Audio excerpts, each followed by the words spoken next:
I recently passed a milestone in my life when I realized that I was now old enough to say, this isn't the country I grew up in. And I'll bet you felt that way too. Welcome to Skywatch TV. I'm Derek Gilbert. Joining me in studio, the Skywatch TV CEO and the newest member of the Skywatch TV team, Tom Horn and Chris Putnam. Gentlemen, welcome.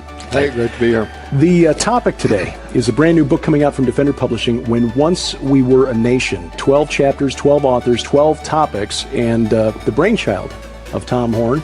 Tom, clearly you've thought about this as well. What was it that led to the idea for Once We Were a Nation?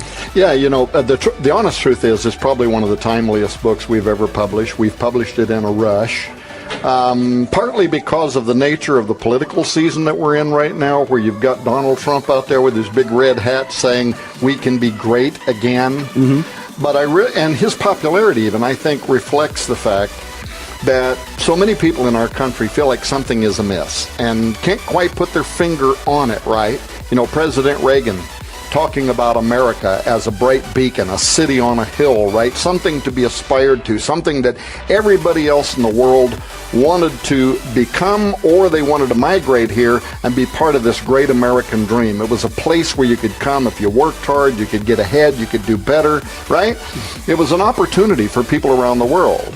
At one time, what people call the Great Generation, the people that came from the 20s and the 30s, mm-hmm. They won 2 world wars, then they went on to build the most powerful economic machine and military machine in the history of mankind. How did all of that happen?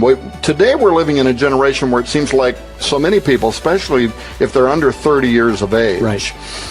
They don't really even know how we became a great nation. They don't know what causes made that happen. They don't know what the values were or the aspirations of the great generation. And so I really felt the timing was now, in this political season, heading towards an election year, where we're hearing statistics that more than 50% of young people 30 years and younger prefer socialism mm-hmm. over capitalism.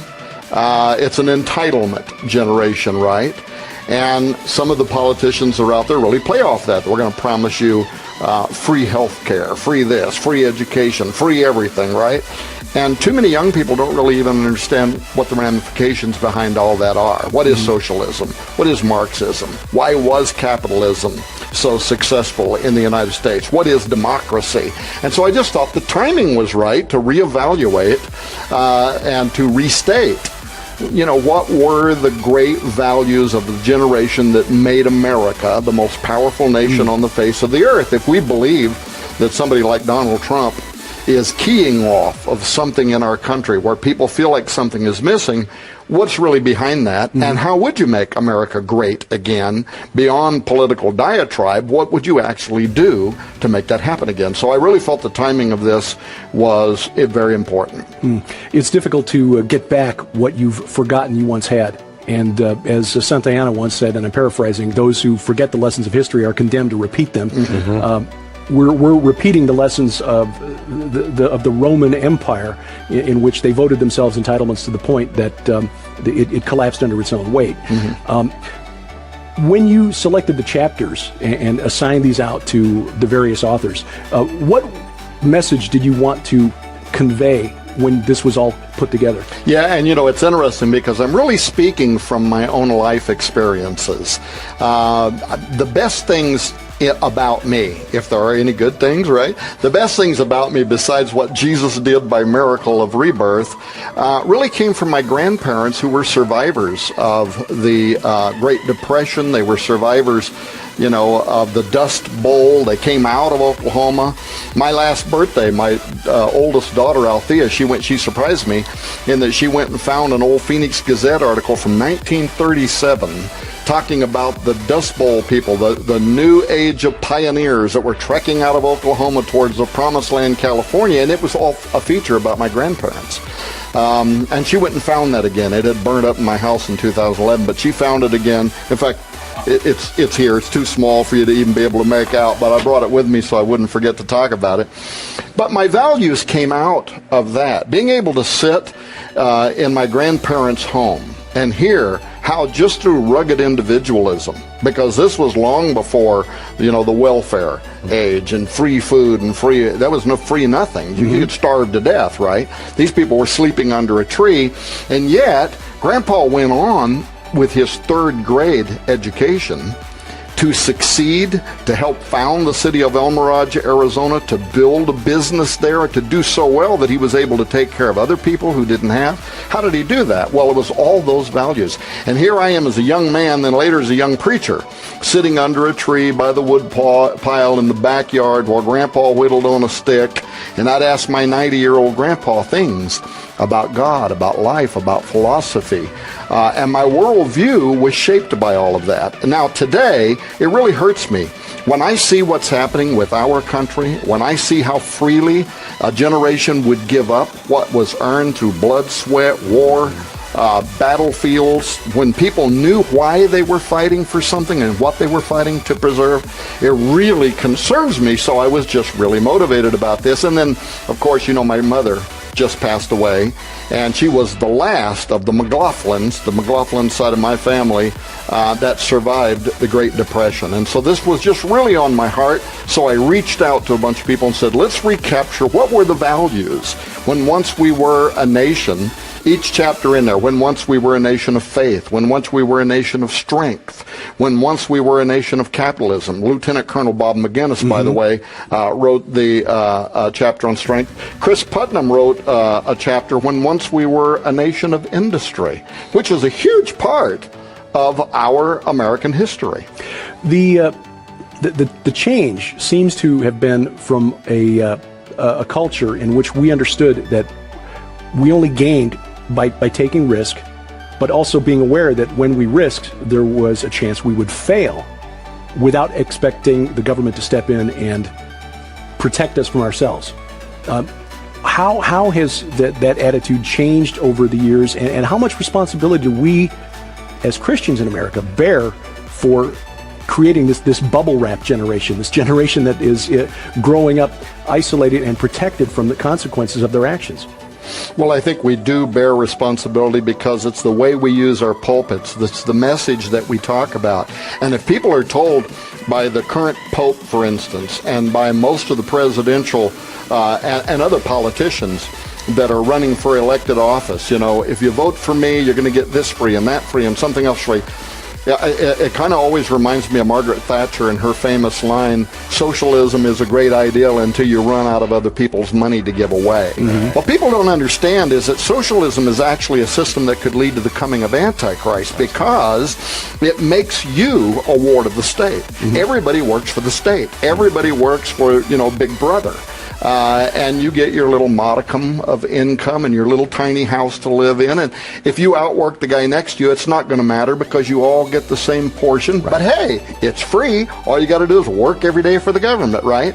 Or what capitalism did, and you wrote the chapter on capitalism in this book, what it did was say you could be Tom Horn, his grandfather. You could drop out of school in the third grade, but if you worked really hard and you saved your money and you put money aside, you could grow your estate. You could do better. Someday you could even become the president of the United States of America. That was the American dream, right? And it really did build the greatest, most powerful country on the face of the earth. And everybody around the world was working to get here, migrating here because of that dream. And so we've lost a lot, but can we get it back? That's the message of the book. It's not just to stand up and say, woe is us, we're really in the, in the bathroom now.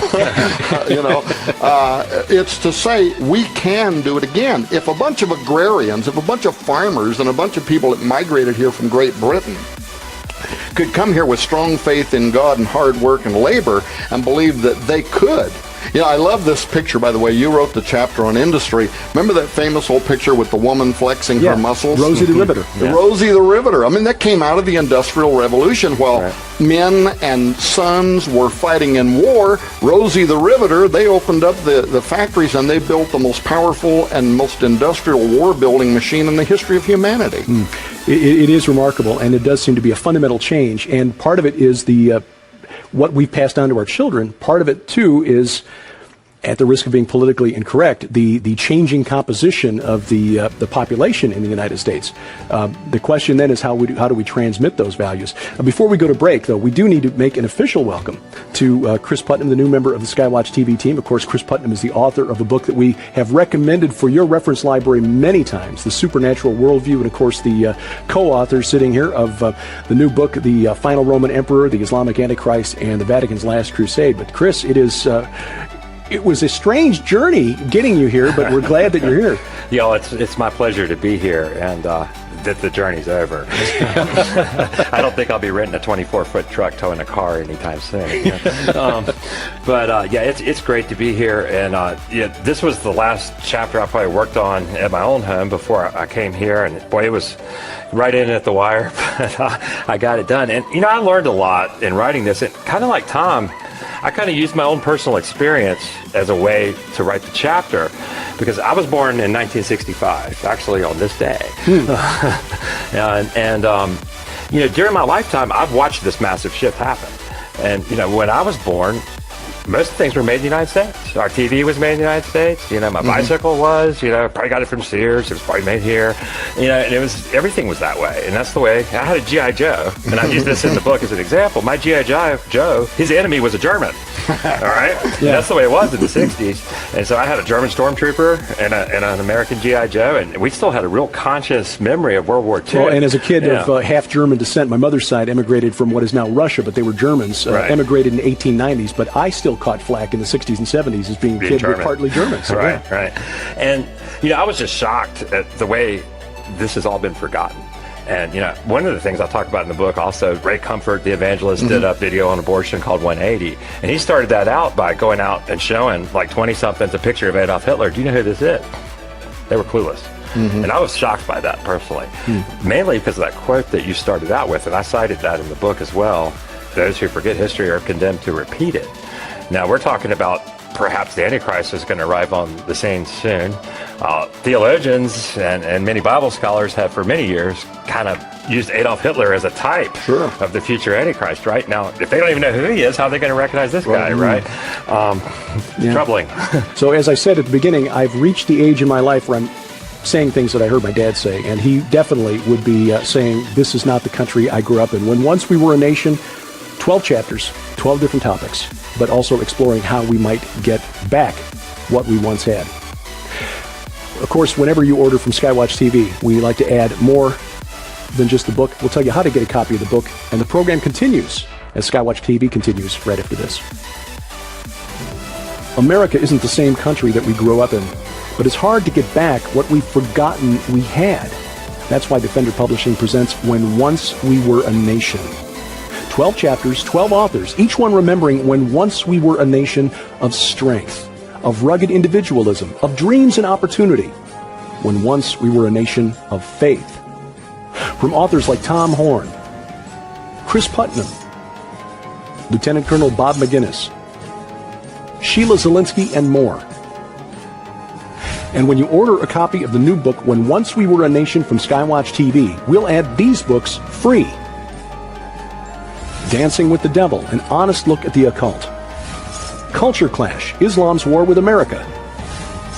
Conspiracies and the Cross, how to refute the most popular attacks on the gospel. And God Bless America, by Todd Starnes of Fox News. A $95 value for only $19.95 plus shipping.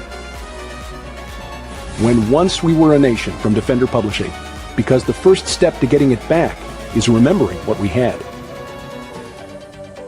Welcome back to Skywatch TV. I'm Derek Gilbert. Please log on to the website at skywatchtv.com because we've got some stuff there that is exclusive to viewers at the website, and also the Skywatch TV channels on Roku, YouTube, and now Vimeo as well. Special programs. We introduced you to Chris Putnam in the first segment. He's hosting a new weekly program called The Supernatural Worldview. Again, available only as a web exclusive. Weekly looks at science, into the multiverse with Josh Peck, Sci Friday with my best friend and our science editor, Sharon Gilbert, and web exclusive interviews that we couldn't fit into the network television schedule. You'll find all of those linked at skywatchtv.com. We're discussing the book When Once We Were a Nation. 12 chapters, 12 topics about where America has come from and what we might do to get those things back. And joining us in studio now, two more of the authors of the book, When Once We Were a Nation, Allie Anderson and my best friend, Sharon Gilbert. Hi, honey. I used to be Chris Putnam, and I turned into me. And playing the role of Tom Horn now is Allie Anderson. So just like in the soap operas where there's just... Anyway, the title of your chapter, Allie, is intriguing because it seems to me that one of the things that we used to get in America was this idea that as a young person, you would learn from your elders. And so the title of your chapter, When Once We Were a Nation of Mentors, how did you approach that topic? Well, the sad thing is that our youth today are honestly being cheated of the mentorship that they should be given. It has to do with economy. It has to do with both parents working.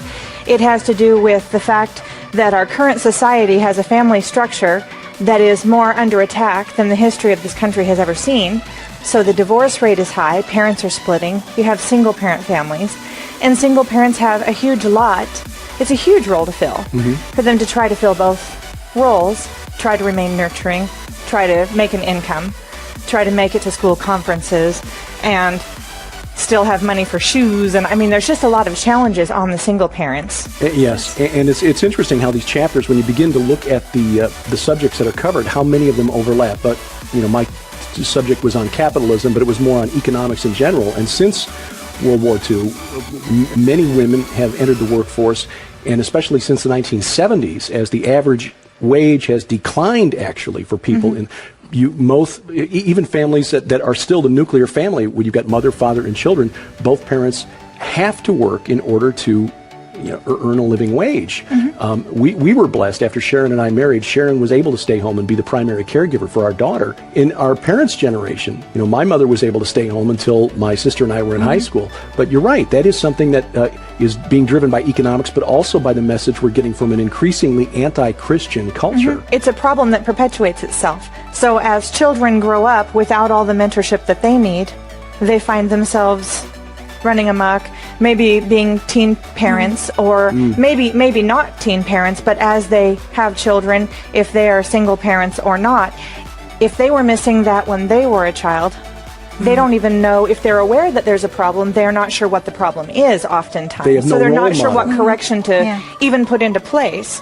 And a lot of parents will say, I want my kid to have what I never had, but that doesn't mean that they fully understand what they didn't have, because it's a problem that has been escalating. It's just that now it's escalating so quickly that you have a lot of kids out there, who even the kids. parents, and even the parents of this current generation. A lot of these things started changing between the 50s and the 80s.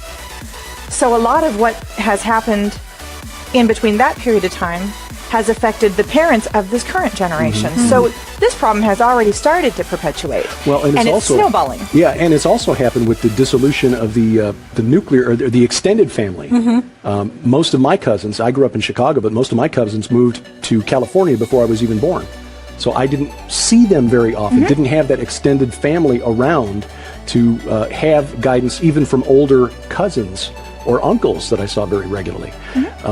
Yeah, and as you say, this is a problem that perpetuates, because then as children are coming up without that guidance and those role models, then they don't have anything to pattern their own behavior after. Yeah, and the family is more fragmented, and that's part of the economic issue as well, because parents are having to relocate to find opportunity for employment, for schooling, to get a better paying job. So it isolates the children even more. And sadly, the only options would appear to be just sacrificing finance in order to spend more time with children. But if you're a single parent, how do you do that? It's not an option It's a not lot an of times. option. It's just a really difficult problem, and it doesn't have an easy solution, unfortunately. Touching on the subject of science, which of course is your background and your education, your chapter, When Once We Were a Nation of Creationists. Yeah. Well, things have changed a lot in the last couple of hundred years. Beginning in around the early 19th century, science started moving toward what we call evolutionism. The belief that we descend from lower species, which makes no sense if you believe in true science, because that flies in the face of entropy. But beginning in around 1810 or so, this idea of taxonomy where you take the individual species and you actually organize them into a long taxonomical chart. So that they started looking at this and saying, hey, wait a minute, this is sort of like this, and this is sort of like this. Maybe they actually are all part of the same process. And so the idea of evolution is really a lot older than Charles Darwin. His book was published in 1870, but it goes back to the early 19th century and before. I mean, it's an old idea. It's an old spiritual idea, Well, when you go back in history, you see that the ancient Greeks, pre-Christ, were investigating this as a possible explanation for how we came to be where we are. Exactly. In our country, most of the founders of our country, the one who wrote the original laws and helped to fashion the Constitution, really weren't Christians as you and I would define it. They were deists. And I believe at the time that the people living in the United States, much like most of the people living in the United States today, who call themselves Christians, truly do believe in Jesus Christ as their Savior.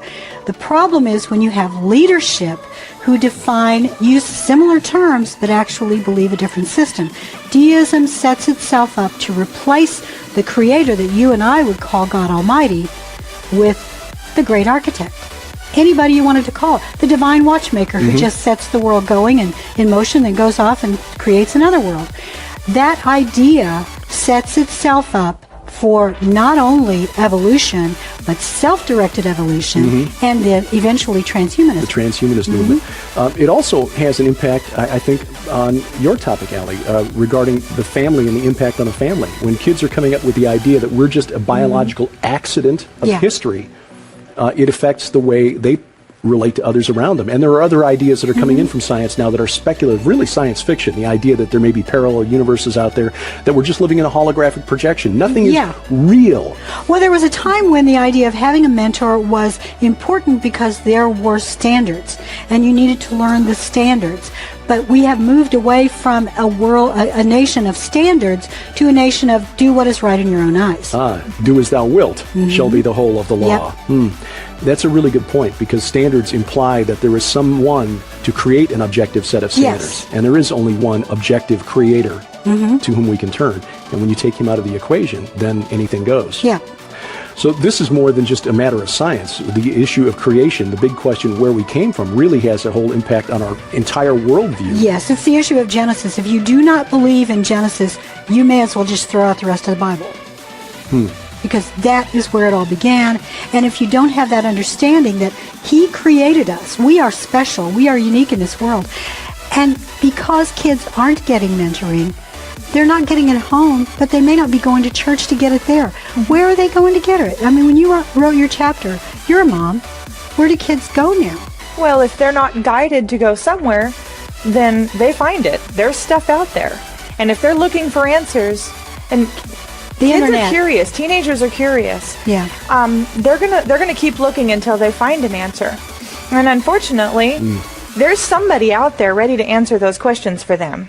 And if we're not there to answer those questions for them, someone's going to be more than happy to stand up and take that role and fill their head with whatever their agenda is. And that's where the danger really comes in. Absolutely. That relates to the recent conversation that we had with Opal Singleton of MillionKids.org about the predators who are doing exactly that. They are giving kids what they crave, which is reinforcement.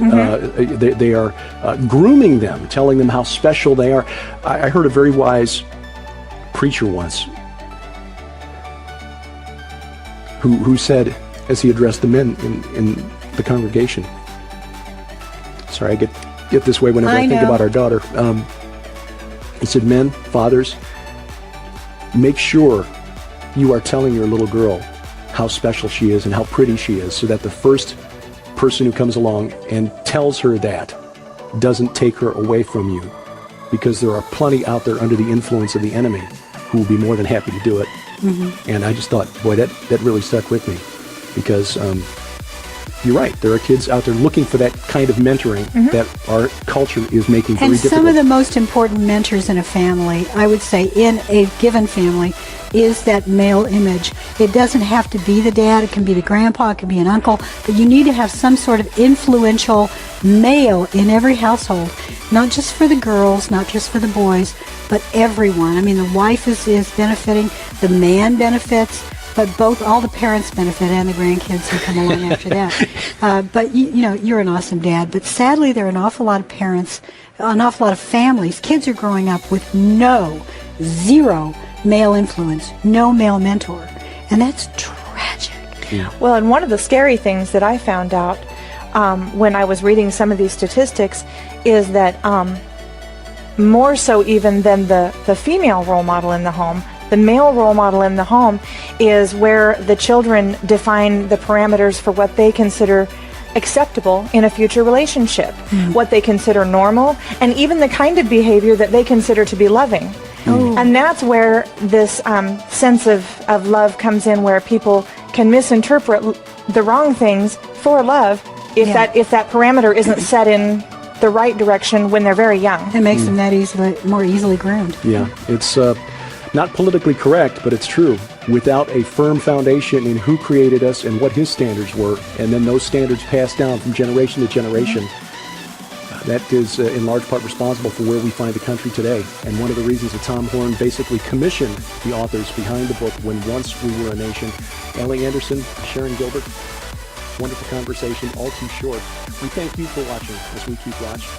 I'm Derek Gilbert, and this is Skywatch TV.